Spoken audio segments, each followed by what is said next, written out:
From coaches to casuals, grassroots to the league, this is Open Gems. I'm Coach Q. Coach T, who I be. Like I said, this at times this podcast can be a bit of a manual for some of our new parents that are just hopping into AAU basketball and just kind of trying to understand what is all the bullet points on the syllabus, like what is going on. Right. There's a term that's thrown out often, circuit. Circuit, yeah. We hear circuit a lot. Yeah. I guess I'll toss to you. What is the circuit? How important is the circuit? Okay. And I guess we can start the conversation there. Okay. Circuit, like you said.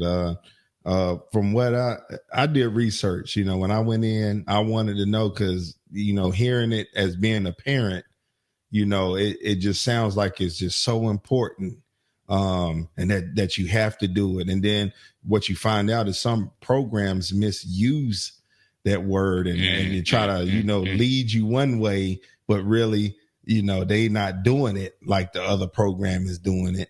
But, they're just trying to reel you in and you find that out. And there's no knock to no program out there, but you have guys that do that. It's just like the smooth talking brother that's trying to get the draws. You know what I'm saying? So with the circuit, what I found out is, Under Armour. Under Armour is, you have to basically bid on it and have traction as a program.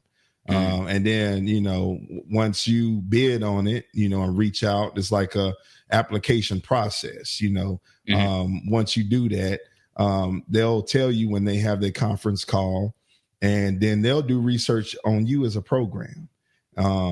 And then from there, they grant you the access, or you may have a connection with a NBA player or know someone that has an NBA player, in pocket that's, that has interest in making you an Under Armour program. It's easier like that.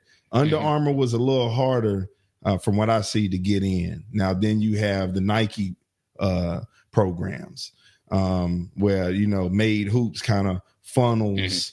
Can I jump in? Yeah, go ahead. And I guess just going to where you're at, and why he's naming all of this, like he's named Under Armour, he's going to Nike. So a bit of background on just when people say, and this is like the official circuit. Like a lot of people, like you have like the Junior Phenom circuit. I seen like Phenom Hoops, they about to throw out their own little circuit. Right. These are these are tournaments that are kind of like taking the word circuit and using it in a different way. Right. The official circuits, which is the sneaker circuits, are sneaker companies that sponsor grassroots programs to wear their shoes throughout the year to promote their product and eventually try to sign those kids to the sneaker company. And so with that, you have, it's kind of branched off. It used to be the main ones was Under Armour, Adidas, and Nike. Now you have Puma getting in there. You have New Balance getting in there. It's starting to broaden out to where everybody that kind of has signed athletes, they're starting to put together a sneaker circuit where it grabs a bunch of teams from all over the country and they bring them in and they play.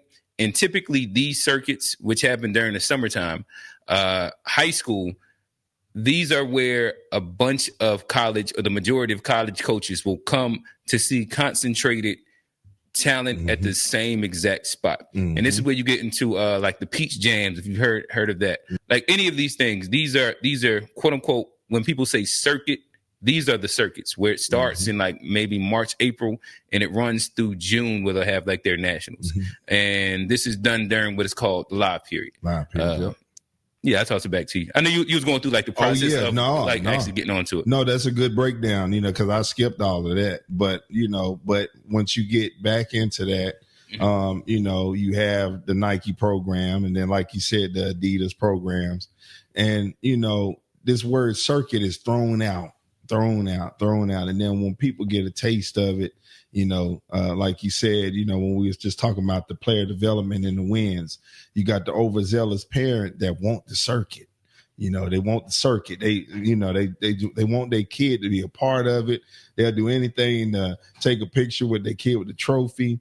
and, you know, so forth. But the circuit, to me, you know, if you ask me, it is important because, you know, you're getting another level type of player.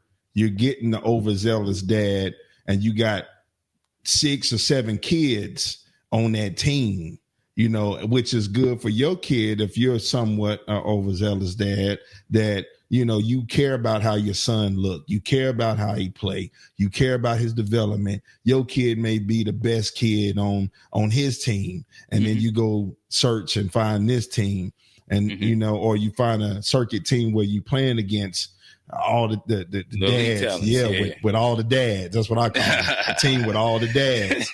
So, you know, it's good because you put your kid on that stage in that sense. If you look at it, if you're one of those parents that take basketball serious, you know, you're going to search for the circuit because, you know, you want your kid to play against top level talent, to know what it's like to play against a kid that actually run a mile a day. You hear these dads, you talk to them, you know, after the game, oh, I have such and such run a mile a day. He run 2 miles a day. He get up 200 shots a day. He be like, oh, that's why he shoot like that. You know what I'm saying? So it's good in one way, but then I think too, Q, sometimes it's misused.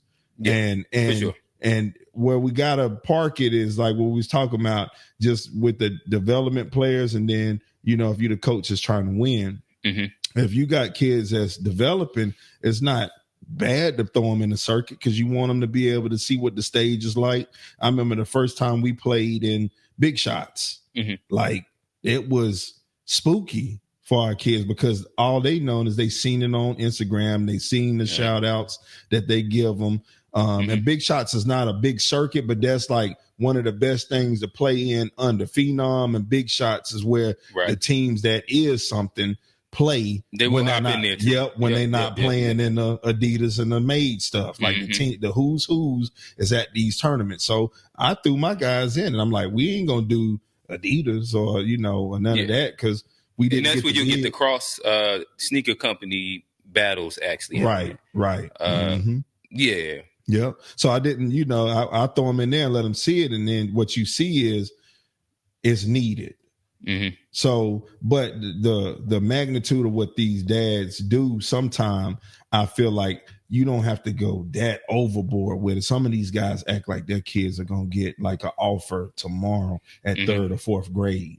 You know, so take it for what it is. Like, you know, it is top talent in there. Our team played in it. I don't think we got to win until like that Sunday, when they put you in the consolation bracket, and then, you know, but it was just the experience. It was just showing them, look, we've been working. All right. You know what kind of kids you are. The parents know. And I told the parents, hey, we're going to go and play in this tournament right in our backyard. We're not going to Texas. I'm not wasting your money. We're going to go right in our backyard and we're going to play. And I'm going to ask the director of the tournament, can we play the who's? I'm going to ask them, hey, can we play such and such? Hey, do you have a Adidas team? Hey, do you have this? I'm one of those coaches that request that. And then I let them see it. And then we go back to the drawing board, and I say to the parents, you know, do you think your kid is ready for that? And you should hear the conversations with that. But that humbling. Yeah. So just a little straightening. Yeah. I get it. I guess where I tossed the conversation, you hit around it a little bit. Just how important is the circuit? And let's break it down into the 3 sections: elementary, middle school, and then high school. How important is the circuit? Elementary, middle school, not that important. What I would say, Q, is like kind of what I was saying. Find the Phenom tournament, find the Big Shots tournament, and I'm not promoting. There's other tournaments out there too, but as a director, I know where to go. But you find those, and you playing those, and you mix it in with a couple bonds, and any of the other guys that's out there doing tournaments. Shout out to all the tournament directors.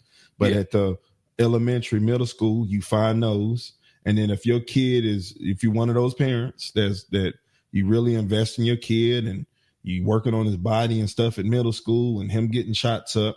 Then you go find that program that plays in the high level, and then maybe that middle school, that 8th grade, you find a team, if your kid is good enough, where he's going to get coached really well. He's going to compete against the who's, and then you go from there. But that elementary, middle school, it's not important. But I say when you get to that 7th, 8th grade, that's when you really want to kind of branch off. Yeah. And then kind of get their feet wet. It's not important, but get their feet wet. Let them see that big old complex. Because it's a different feeling when in there. If you coached in there, it's a different feeling. When you walk in there, like I got nervous as hell the first time I walked in the complex. Shout out Rock Hill. Yep, Rock Hill. Like what? It's a little different than Carolina courts. Yeah, it is. It is like 16 courts or something like that. I might be over exaggerating, but that's close enough to it. Yeah, it's a lot of courts. Yeah. Yeah. Just the noise, the sounds, the environment. To me, and I guess this is almost like a sidebar, but when like you go off season a little bit and you haven't been in there and then you walk back into like that environment, to me, it's almost like an adrenaline rush. As a coach, like just the smell of basketball, the chatter, the horns going off. Like it's its own different feel that even like I know the players got to get it, but as a coach, it's just different when you're coaching in that environment in comparison to like when you're doing like maybe something smaller. Right. Even if it's like a Carolina courts or it might be like a tournament that's at the high school. What's the Hoop Fest? Hoop Fest. I was going to say that. Shout out to Hoop Fest. Basketball year round. Yeah. So like you could do some of those, but then when you hop into go down to Rock Hill or you go down to is it Greensboro? They got a good one. Like there's a couple of different ones. Sportsplex and Apex. What is that called? I can't remember. Right. Rise Indoor. When you walk in there, it gives you like that different feels. Like, all right, let me lock in. Let me lock in really quickly. Okay, but yeah, I guess in general, I probably have a similar take where I think going through it. When I first walked into AAU basketball, I think you hear about the circuit, the teams that's associated with the circuits, and especially if you're an unknowledgeable parent, you just want to be on that. And you want to be attached to that because you see this program or these different programs, they're going to promote who their kids are in college, the seniors that's about to get scholarships. And what you don't realize is that that's so far away. Right. And those aren't like a lot of programs, they're different versions of grassroots are disconnected from each other. Some programs do it really, really well. Right. But what you also realize, again, we've said it a couple of times, is that like 8th grade, 9th grade, they're just going to kind of like take the best talent in the area where this is where the development over wins part goes. Right. But even at the youth age, they still want their program to look good, so they do want to win. So like they'll take the best immediate talent at that time. But to me, going through the process, I learned that it's not as important to be necessarily attached to the it team too early. Yeah. Because of a lot more development ends up going where you got to kind of like get your head, knocked a little bit. And if you just only always on those elite teams with elite talent at that moment, there's a spot where that could be hindering your kid, right? Because of they don't have to actually work for too much. Yeah. Y'all beating everybody by 60, 70. So y'all, you know what I mean? Like y'all so much bigger than everybody that it's cool. Especially the way that it's going now to where like teams barely practice. And it's just like a trainer-based development system. But yeah, so my main thing would be don't get in there too early. I don't think that it's important, in my opinion, until 8th grade to be the earliest. But then when we do talk about scholarships and what have the most concentrated coaches, I think the circuit, and I'll say two things. I think it was way more important previous to this new high school live period thing they're doing. It was the holy grail. Like you just had to be on one of these circuits, and like Nike was pushed as the top one. Then it was Under Armour, Adidas, and if you wasn't there, you was not about to get a scholarship. Right. But now I do like what they've done, where they've given high school their own live period. Yep. And in doing that, it's given some power back to the high school coaches. Yeah. And you see a lot of scholarships being offered at these team camps. Whether it's we're inside the Charlotte area, so whether it's the UNC Charlotte team camp, they got a Hoop State team camps that they do like at Rise. We went to South Carolina for a team camp. It's a lot of scholarships being pushed out. How was that? Which one? The one South Carolina. South Carolina. It was good. It was good. I think that they played the reigning 4A state champ. They played a couple other ones, but it was at the University of South Carolina. So we was playing in Dawn Staley and them gym, and they getting the college feel. Yeah. They played at the arena one of the games. It's just it's a good environment. I definitely like the ones where you're able to go, like the UNC Charlotte one. Like they're playing on the main court, right? And they get that whole feel. You can look up and see the numbers. You get to see the like the announcers, the home, like it's the whole little feel to it. But then again, like it's a bunch of scholarships that's being offered inside all these different little spaces, in which I think it's important. But now it's moved to where it's not the end all be all. Right. Like you can get that same D1 scholarship. To be honest, now what I've seen is that during the EYBL and the circuit live periods, it'd be some thrown out there. I've seen a lot more inside open runs in gyms at like my I'll just speak for like my son inside their open runs and gyms where the coaches just come to the gym. And during team camp, that's where I've seen like the most scholarships being thrown out, which has been interesting to me because previously it was way different. And I didn't know that they did that. Yeah. I at least say like where my son is at, a lot of coaches they'll just come to the open. They'll find out, and you'll see it a little bit on IG now. Yeah, the teams, especially I think it's like June. Well, it's usually probably like July to August, September. They'll post their practice schedules online. Okay, but that's for the coaches to come out there and come see. Okay, and then they'll start posting. This school was inside my gym today. Yeah. And like that's become like a really, really popular thing where I'm not even mad at it because it does give options to where your kid can get recruited at. Where it's not just concentrated that if you don't make one of these like circuit teams, it's not over. That's it. Yeah. And you got to play like a very specific political game for that. Right. But at least now you got a balance of like at least two options where you can get seen and put in front of coaches. Yeah. So yeah. Yeah. And just talking about that, it's good that the high schools are doing that because, they was playing catch up for a while with these programs, and them programs had leverage. Well, they had the power. Yeah. They had all the power. Yeah. Because, that like you said, you was talking about the live periods. See, when I created Halo Elite, I did my research and wanted to know, hey, what's the live period? What's so good about a live period? What's this? What's that? What's this circuit? And I would email the guys. But on that high school stuff is like a lot of the offers was coming from those big name programs. You know what I'm saying? Like we talking about with the AAU and they getting the big offers, and it still is a lot of the big offers that you see, comes from that. And then these high schools draw interest from them having those players at the schools that played on these programs. Now that coach is interested to come into that school because you got XYZ at this school that played here. So we'll come in there and look at what else they got. Right. And that's something that I've seen happen a lot too. Yeah. Where coach will be coming into the high school gym to look at one kid. Yep. And then they'll offer two kids. Yeah. And be like, oh, okay. Like there is a benefit to whether it's at the I keep saying EYBL, but at the circuit level or at the high school level of making sure that you are around talent. Yeah.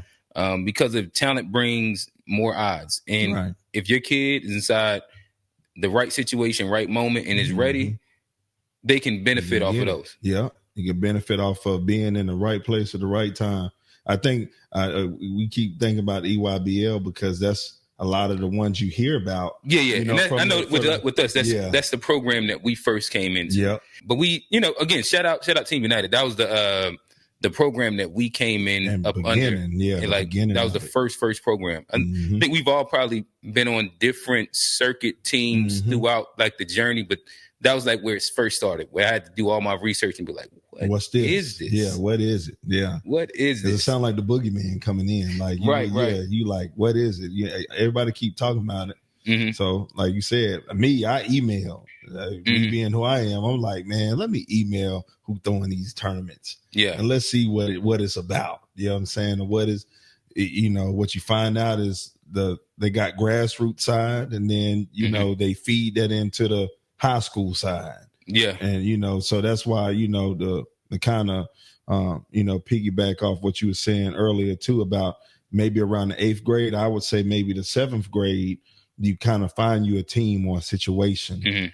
And then you kind of let your kid kind of from the 7th to the 8th grade to the 9th grade. And then there you go. 9th grade, them high school years matter. So is the circuit important? Yeah, really at high school. Yeah. You know what I'm saying? Because we seen even with the Taurus kid, like Taurus went from, you know, a kid that was this and he started getting better to he went to Puma and he was wrecking it. And a lot of them offers, I feel like, came from there because he was putting up numbers in Puma. Yeah, he went Puma, but then he also went to Team Thad.